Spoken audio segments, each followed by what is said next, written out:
प्रभु यीशु मसीह के सामर्थ्य नाम में आप सबको जय मसीह की। आज सुबह प्रभु का प्रभावशाली वचन मेरे साथ भजन संहिता की पुस्तक निकालिए, उसका 134 अध्याय, उसका पहला वचन।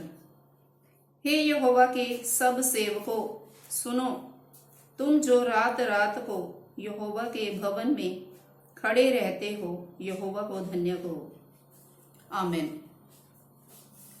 प्रभु का वचन में लिखा है, हे यहोवा के सब सेवकों, जो परमेश्वर के पीछे चलने वाले, परमेश्वर की आज्ञा का पालन करने वाले और अपने जीवन में सिर्फ परमेश्वर को ही सजदा करने वाले, उसके आगे अपने सर को झुकाने वाले, उससे प्रार्थना करने वाले लोगों से परमेश्वर का ये वचन कहता है कि हे यहोवा के सब सेवकों, जो परमेश्वर की महिमा करने वाले लोग हैं। परमेश्वर का वचन उनसे कहता है, तुम जो रात रात को यहोवा के भवन में खड़े रहते हो। रात रात से मतलब क्या है? एक रात जो है वो जो स्वाभाविक होती है, जैसे कि रात हुई और सुबह हो गई। लेकिन ये रात जो है, रात रात को यहोवा के भवन में खड़े रहने का मतलब कि वो रात, वो अंधकार, वो अंधेरा जो बहुत से लोगों के जीवन में कार्य करता है। सालों साल उनकी जिंदगी में वो रात चल रही है, वो अंधकार चल रहा है। वो किसी भी परेशानी का हो सकता है, किसी भी दुख का हो सकता है। वो उनके जीवन में वो रात चल रही है और वो सुबह की इंतजार में है कि कब मेरे जीवन में सुबह होगी, कब ये रात, कब ये दुख जो है, इसका अंधकार मेरे जीवन से दूर होने पाएगा। लेकिन प्रभु का वचन में लिखा है कि यहोवा के सब सेवक जो हैं, परमेश्वर को मानने वाले जो लोग हैं, वो परमेश्वर के भवन में खड़े रहते हैं। वो अपने दुख की ओर ध्यान नहीं करते। वो उस दुख में होते हुए भी वो परमेश्वर की प्रशंसा करते हैं, उसकी तारीफ करते हैं और उसकी आराधना में लगे रहते हैं। जैसे कि हम लूका के सुसमाचार में उसके पहले अध्याय में ही हम देखते हैं जकरिया और एलीशिबा के बारे में, जो कि बहुत ही बूढ़े हो गए थे और उनके जीवन में संतान का सुख नहीं था।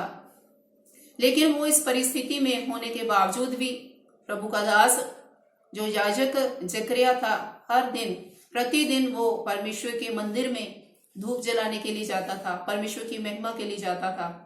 क्योंकि प्रभु के वचन में लिखा है, यहोवा को धन्य कहो। वो यहोवा का धन्यवाद करने के लिए हर दिन प्रभु की उपस्थिति में जाता था और वो अपने दुख को परमेश्वर के आगे ही रखता था कि परमेश्वर ही है जो मेरे जीवन में से इस रात को दूर करेगा और मेरे जीवन में एक ना एक दिन सुबह जरूर होगी। और एक दिन ऐसा हुआ कि प्रभु का स्वर्गदूत जब वो मंदिर में धूप जलाने के लिए गया था, तो एक स्वर्गदूत उसे मंदिर में दिखाई दिया और उस स्वर्गदूत ने जकरिया से बातें की और उससे कहा कि तेरी पत्नी जो बूढ़ी हो चुकी है, उसकी इस अवस्था में उसे एक बालक उत्पन्न होगा।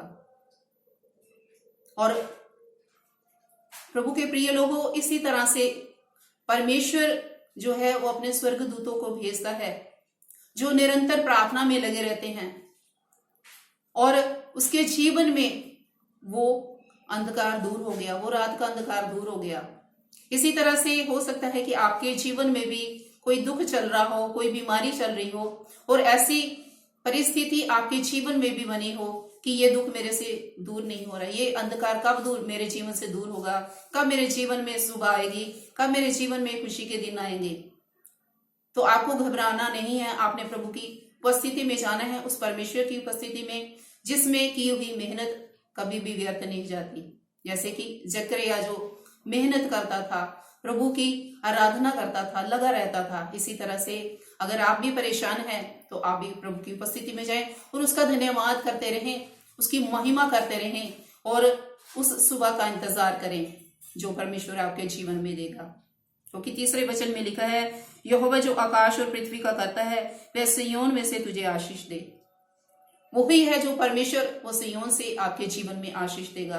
वो स्वर्गदूतों को आपके जीवन में भेजेगा, आपके पास भेजेगा, ताकि वो आपके लिए शुभ समाचार लेके आए।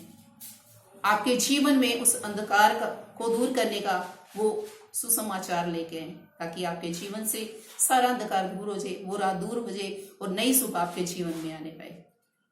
प्रभु आप इस वचन से प्रभु आपको सबको आशीष और बरकत प्रदान करे। सबको जय मसीह की। God bless you all.